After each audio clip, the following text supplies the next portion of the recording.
Paysage de désolation. Bâtiments ravagés, conteneurs éparpillés, déformés par le seul souffle de l'explosion. La zone portuaire de Tianjin est un champ de décombres. Les vitres ont toutes explosé dans un rayon de 3 km et ces rangées de carcasses sont tout ce qu'il reste des milliers de voitures entreposées ici. Entre les débris encore fumants, des vies brisées. Cette femme dévastée par le chagrin a perdu un de ses proches. Ne vous inquiétez pas, je vais faire mon possible pour retrouver des gens que vous connaissez.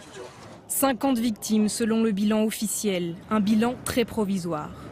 Toute la journée, médecins, militaires et même civils, tous ont travaillé sans relâche pour soulager plus de 700 blessés. Le premier choc n'a pas été très fort. Alors je suis allé sur mon balcon pour voir ce qu'il se passait. La deuxième explosion m'a aveuglé. La scène gravée dans la mémoire de cet homme, la voici. Une première déflagration et 30 secondes plus tard, une deuxième, d'une violence inouïe. Les flammes s'élèvent à 100 mètres de hauteur. 24 heures plus tard, l'incendie n'est pas totalement éteint.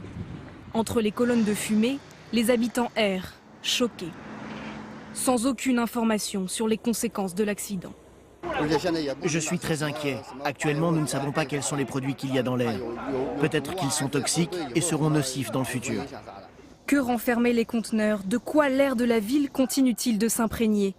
Les autorités chinoises se veulent rassurantes. Ce serait nocif si vous les respirez pendant longtemps.